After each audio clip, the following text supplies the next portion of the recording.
오늘 각종 사건, 사고 소식을 전해드리는 포인트 뉴스입니다. 첫 번째 소식입니다.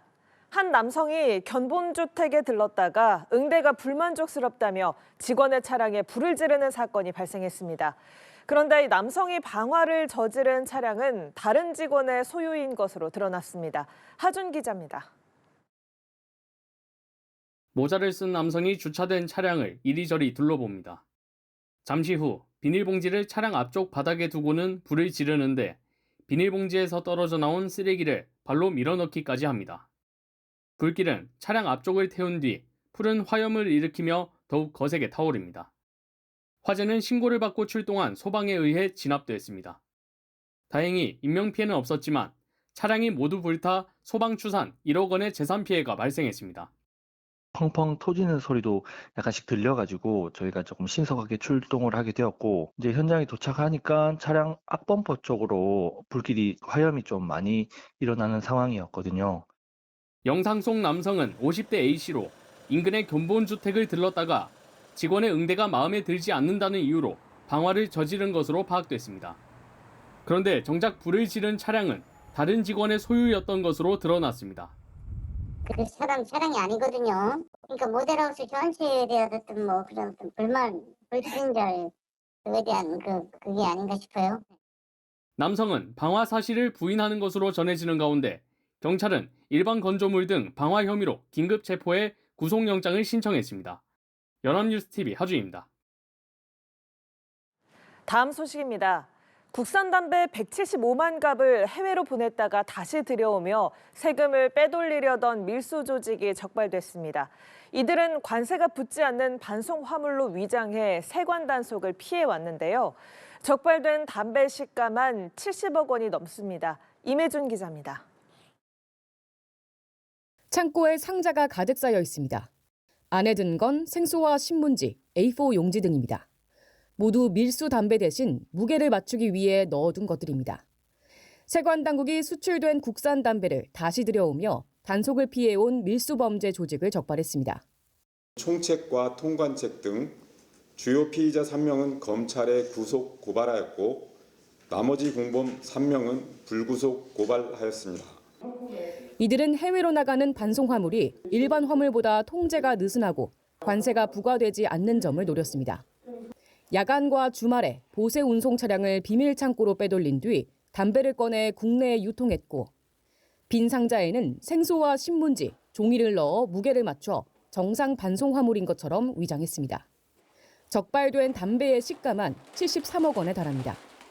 세관 당국은 첩보를 토대로 탐문과 CCTV 분석을 통해 비밀 창고를 특정했고 수개월에 걸친 추적 끝에 조직을 검거했습니다. 특히 총책과 통관 담당은 과거에도 담배 밀수로 적발돼 재판을 받던 중이었지만 또다시 범행에 가담했습니다. 타인 명의의 휴대전화와 가상계좌를 사용하며 추적을 피해왔고 범죄 수익은 가족 명의 계좌로 쪼개보내며 은닉해온 사실도 드러났습니다.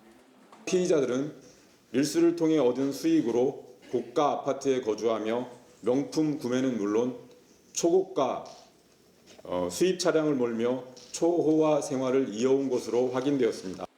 세관 당국은 조직적인 밀수 범죄를 엄단하겠다고 강조했습니다. 연합뉴스TV 임혜준입니다. 마지막 소식입니다. 지난달 대전에서 만취 승객의 차량을 운전했던 대리기사가 승객의 차량에 1.5km나 끌려갔다가 사망하는 일이 있었는데요. 대리기사들은 승객들의 폭행은 비일비재한 일이라고 입을 모읍니다. 이른바 플랫폼 노동자들을 보호할 수 있는 제도 마련이 시급하다는 지적입니다. 김규희 기자입니다. 지난달 14일 새벽 대전 유성구의 한 거리.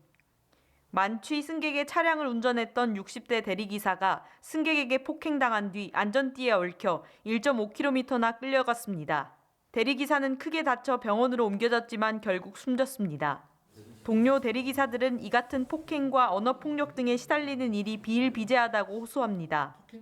뒤통수 탁탁 때리면서 그런 행위를 여러 번 하고 반말하고 그래서 좀 지나가니까 야, 뭐 5만 원짜리 접힌 걸 꺼내면서 얼굴에다 던지면서 대리비가 비싸다면서 갑자기 시비를 걸거나 경유지를 거치면 추가 요금이 붙는데도 내지 않겠다고 협박하는 일도 적지 않습니다.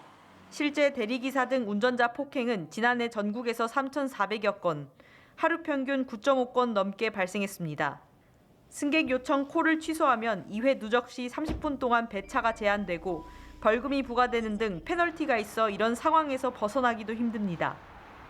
생계 수단으로 이제 대리기사를 이 나이에 그만두면은 다른 걸 할 수가 있는 어떤 것도 아니고 하다 보니까 속 상하지만은 해야 되고 근데 참 비참하죠. 위험한 작업 중지와 감정 노동자 보호 등 근로자 권리가 법제화돼 있지만 개인 사업자인 대리기사들은 이마저도 법적 보호를 받지 못하고 있습니다. 위험한 작업을 강요하는 플랫폼 기업을 규제하고 책임과 의무를 강제할 수 있도록 근로기준법과 산업안전법을 차별 없이 적용하고 작업 중지권을 보장해야 합니다. 운전자 폭행 혐의로 1심에서 실형이 선고된 비율이 20%대에 그치면서 처벌을 강화해야 한다는 목소리도 커지고 있습니다. 연합뉴스 TV 김규입니다.